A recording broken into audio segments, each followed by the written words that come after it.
Welcome everyone to the Sister Stories podcast. The aim of this podcast is to marvel at God's sovereignty over each of our lives as women and to encourage one another by sharing our stories. My name is Sophie and today I'm joined by Caroline. Hello. Hi, welcome. So first of all, Caroline, can you tell us who you are? Okay, I'm Caroline. I've been in the UK since 2003. I was born in South Africa, but my father's from Zimbabwe, as his parents are from UK and America. And then he met my mum in South Africa, who's also from the UK. So a lot of heritage from the UK, but I was born in South Africa. Right. And what do you do? I'm a teacher, but at the moment I'm trained as a nursery teacher, but at the moment I'm working with children with a variety of different traumas that they've experienced in childhood. Right. Okay. Okay, great. So we're going to be talking about your journey with the Lord Jesus Christ and your walk with him. But can you take us back to the beginning and your family background, how you were brought up? Okay, I was really grateful that I was brought up on a tobacco farm in South Africa, so beautiful weather and lots of space. I have a brother and a sister, and obviously my parents were both Christians. They became Christians soon after they got married, so I'm very blessed to have been raised in a Christian family. Okay.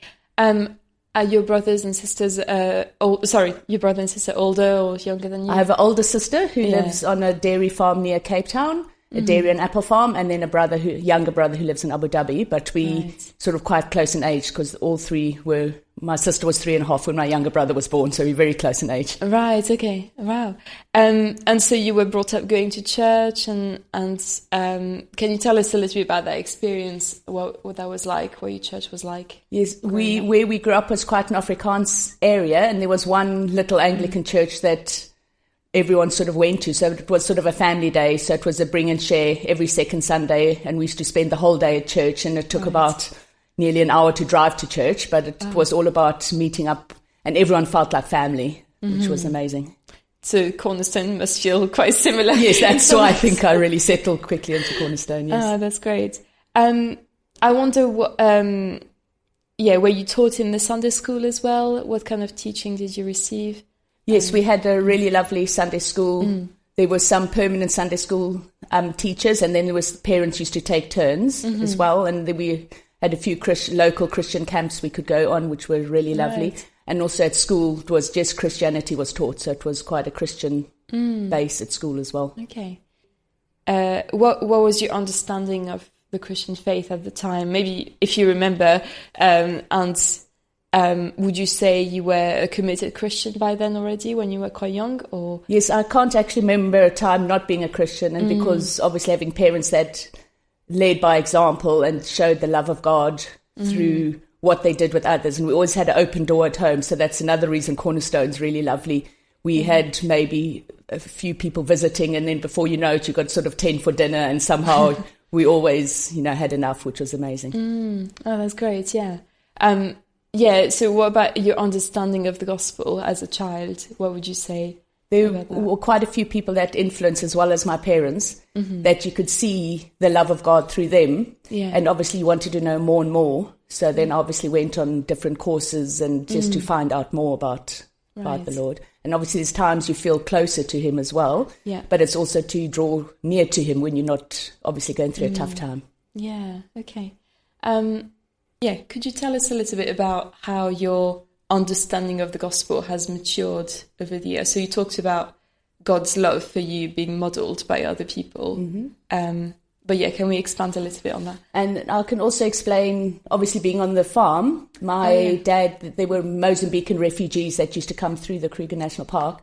And then my dad used to get them registered so they can officially work sort of in the tobacco industry, especially as when they're harvesting. Yeah. And basically it's to see how much my dad did for them and show God's love. And then my mum would help them learn to read and write, and just to see someone so appreciative and thanking God that he could write his name as an adult. And then also seeing if they didn't have a jumper, my dad would literally give his jumper to them, that he was wearing, just to show practically, not that materialistic things weren't important, but just to basically show God's love to everyone. And then obviously, as I got older, I got involved in different youth groups, and I worked also at basically a home for street children as well, that our home group when I obviously got older in Pretoria. And then just years later, seeing one of the chaps that was in the home, where he saw me filling up the car at a petrol station, just thanking God for what we did when he was still in the home. And now he's a qualified chef, and just to see God's love in action is beautiful. Yeah. What about your personal relationship with God? How did you feel approaching God in prayer? And how was your relationship with Jesus really as a child?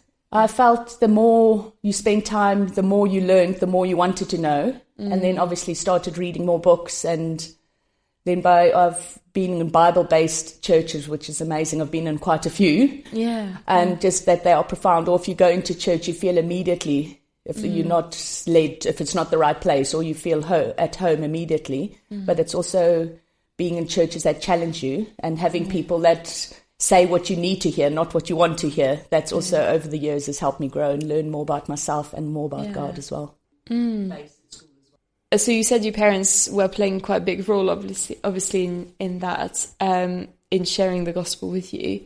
Were there any things at home that you would do together? Maybe you would read the Bible together, or anything in particular that struck you? And we used to always have a quiet time and a prayer time before we went to bed, discussing the day, and then obviously praying as well, which was really incredible. And also that the community raises the child, where a lot of my parents' friends, also being Christian, also had an influence on our lives and our upbringing. Oh, that's great. And you said it was similar at school, because you received as well that teaching about Christianity at school. Yes. Did that give you the chance to explore a little bit more and to ask maybe more questions about it? Or? Yes. For when I went to the local school that had about 160 in it for primary school, but then for high school I went to a really big boarding school in Pretoria, and there I found we had a very active SCA, Student Christians Association, and I thought that was really amazing to be part of that. Yeah, great. So what did you get on to do after school? What did you study, or did you stay at home or move? Or? I was planning to study nursing, and then I decided to take a gap year.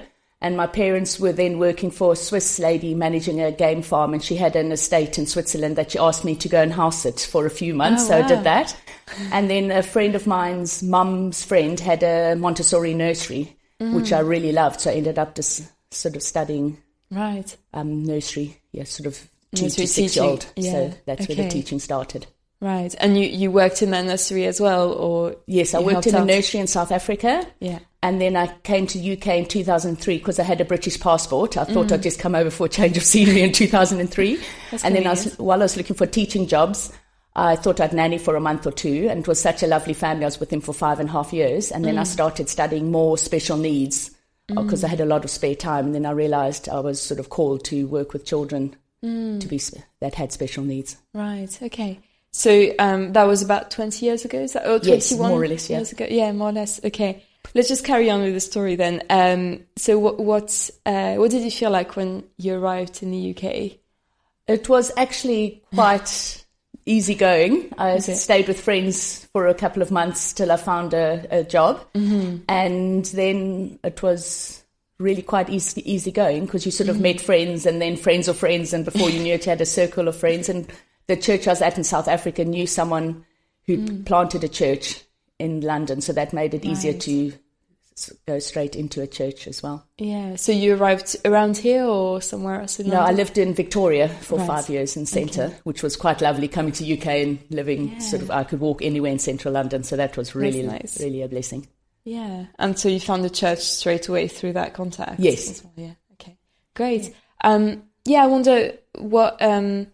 So is that when you started teaching properly in the UK then? So going into special needs education? When I was working, obviously nannying, when the youngest one went, didn't want to be a nanny my whole life, I knew that. Yeah. But my special needs qualification finished the same time as the younger one finished primary school, and he was going to go to boarding school. So that came to a natural closure, but I'm still really close to the family. And then I... ran a Christian nursery, part of a school in Clapham Junction, a Christian school. Then I ran the Christian nursery. So that was for 5 years. So that was really lovely. We started each day with devotion with the staff, and then you had a small group of 8 that you did a Bible study at snack time. So that was such a blessing to have a job in a Christian environment. Yeah, oh, that's great. And now more recently you're still teaching, but with... Yes, I went to a day nursery for 5 years, but that really wasn't for me. The hours were just bad, and it was a private day nursery, whereas obviously now I'm at an estate school, and it's a really incredible place to be working. Right, okay. And you're helping children in difficult circumstances, is that all right? Is that right? So it's a range of childhood traumas, being from lots of foster families or from refuges or even refugees. And what's amazing with the school, nobody knows. So it's totally confidential, and everyone's treated exactly the same. So I think that's why I'm learning so much every day from that. That's amazing. Great.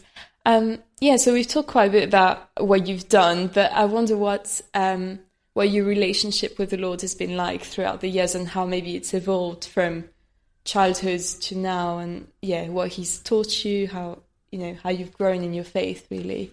Yeah. Is there anything that stands out to you that you think God has really taught you over the years? I think it's basically they sent people across my paths to give me really sound advice, because straight from the Christian nursery I was going to work for a charity that works with sort of end-of-life children and obviously families, whereas a pastor at the time said to me, you need to get in the real world where you don't have the comfort net of obviously the Christian work environment, which was really incredible advice. So then I worked in a really secular place, and I thought I grew personally, learned a lot about myself, fear of man and all those sort of things, whereas now I feel much stronger.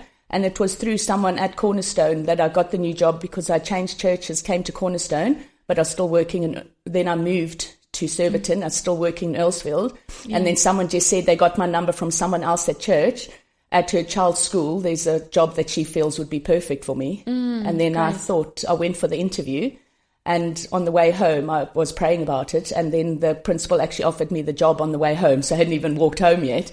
So I knew that was God's hand was over that job. Oh, that's amazing. So you feel like people's inputs throughout your life have really guided you. Guided me, and also when you're praying for something and you think the prayer isn't being answered, then when you realize what happened, you thank God for not answering your prayer, but just His plan just are so much better than yours. Yeah, no, that's right, isn't it? And then also I feel if you get your dreams in line with God's plan, heard this in a sermon once, then obviously how incredible your life will be. You'll be living your dream, basically, if your dreams are in line with God's plans for your life.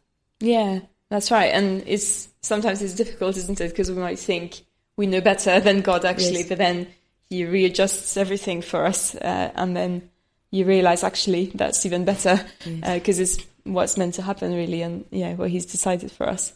That's great.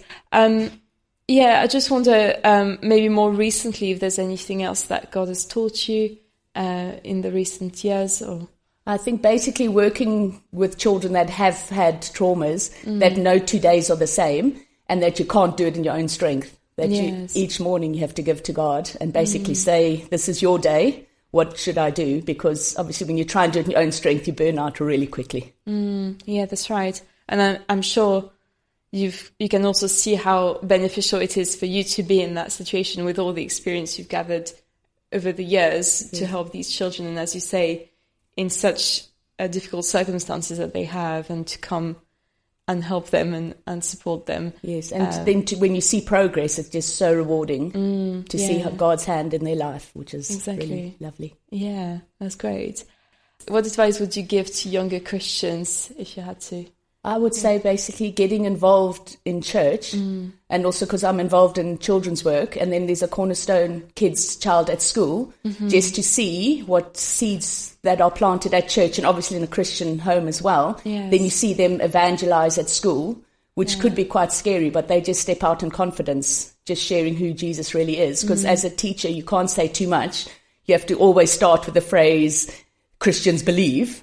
Whereas if they come and ask you a question, then they'll say, this child told me this, is it true? Then you can say, I believe in the same Bible, and basically every word she's saying is true according to my Bible. So it's incredible that God sends even little children into your work life to basically help your sharing the gospel and encouraging people. because obviously in these times there's so many adults, colleagues, as well as children and parents that are really struggling. So to just show the light, even if you can't say too much. Yeah, that's right. And being part of the of Cornerstone Kids, for example, you can really have a strong relationship with these children as well. And then they take that out into the world, don't they? To school and beyond. So that's really rewarding, isn't it? That's great.